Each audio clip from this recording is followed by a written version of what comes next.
back to software and the Yeah. initial question after beating up on Intuit a little bit. Yeah. What about other software platforms? Like how do Project you choose management. your favorite payroll platform that you want to know? How do Yeah. you go for the AP platform that you like the best? Which is Yeah. your expense management platform? Are there Mhm. specific online banks that really work for your client if it's outside of what they're traditionally looking for in the space? Right. What is your thought process behind that? Obviously, coming from a software side, you've got a totally different view of the world as well. How do you go Yes. about making decisions in software? Well, I think it's two things. One is a consideration for the clients and the client base for sure. So how that impacts my perception is, you even talk about something like an expense management platform, and it's like, well, if we're being honest, like 90% of AP is just swiping a credit card. So Yeah. for the most part, the engagements that I'm working on, many of them don't have bill pay as part of our engagement, just because it's like, what, I'm going to do like 2 bills a month, like, Okay. and at that point it's just more cost effective for them to run it themselves. So expense management tends to not be a high priority for me to consider or to kind of worry about. So I haven't really done a lot with bill.com. I've done a little bit with bill.com, but not much.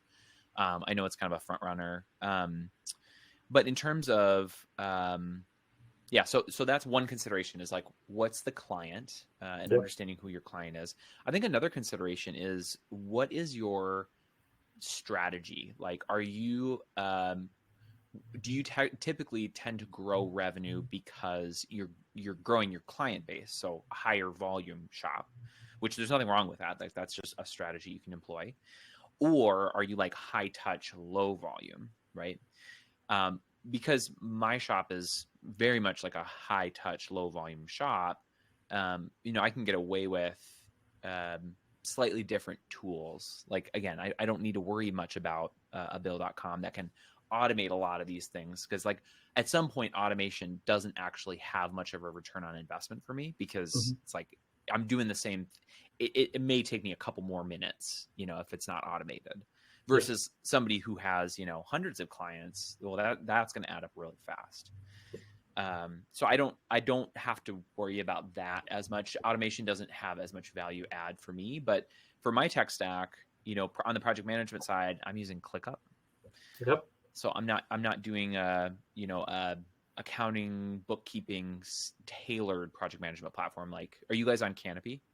We're on Carbon. You're on Carbon. Okay.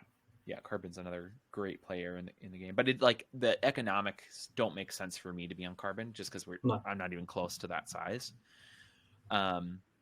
So yeah, I don't know if that kind of makes sense. It does. And, on the practice management side, I mean, we at some point got too big. And as long as you've got something that's managing what needs to be done and when it needs to be done, I think that's perfect. We discussed this on a previous session where, we were doing it in Excel and it just became like ungodly at some point. It's just crazy, right?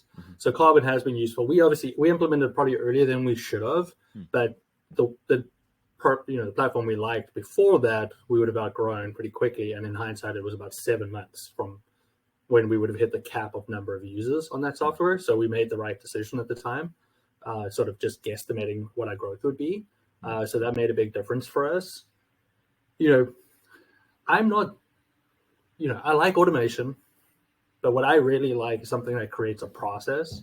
And, you mentioned Bill in there, and we like Bill because it is a process, right? And we use it very specifically in terms of, we'll have a team member that creates the bill, and then we'll make ourselves the first approver, so that a different team member can come in and review it before it goes to the approvers within the client. So we're getting that approval along the way, and then we use those approvals to create a payment request on a weekly basis.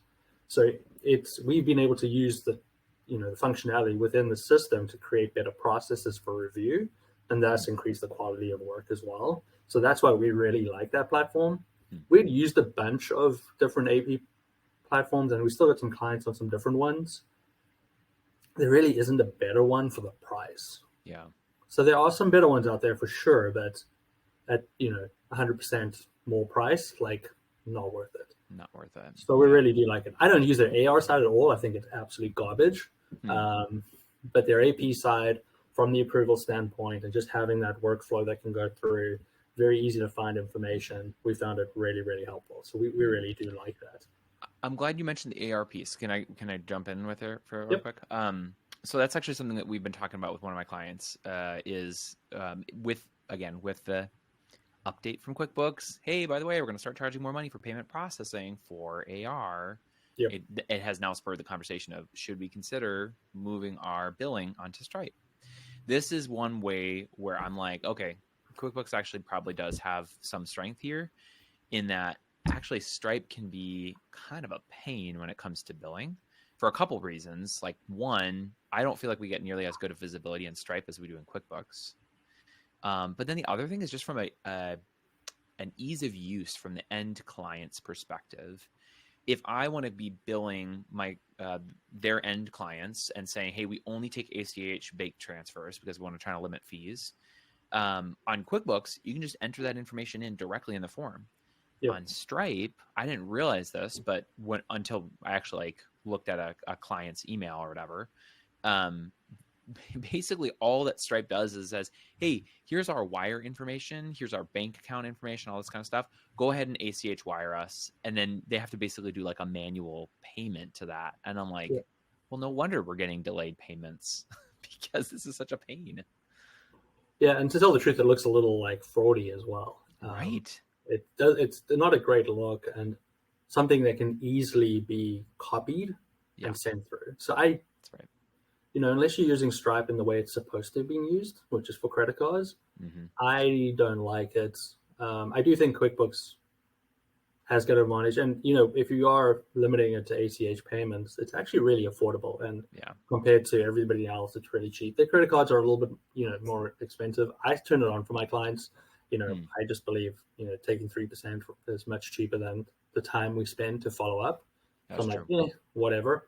I know some of my clients don't like it. They're like, oh, there's got to be a better way. I'm like, I mean, there isn't, because you're going to have to pay us to follow up, right? Yeah. And, it's just a big thing, talking about other friends out there. Michael Eckstein is a big proponent of good processes around AR and making sure you have a really solid process to be able to get collections. And he's right. It is all about process, and really doesn't matter how you get paid, as long as that process is in place. So with it, good invoicing on time, reminders at the right point in time, follow up when necessary, and then get the payment in. And, if it's a check, get it deposited as soon as possible. It doesn't really matter what it is. There's going to be a cost involved in an AR process all the time.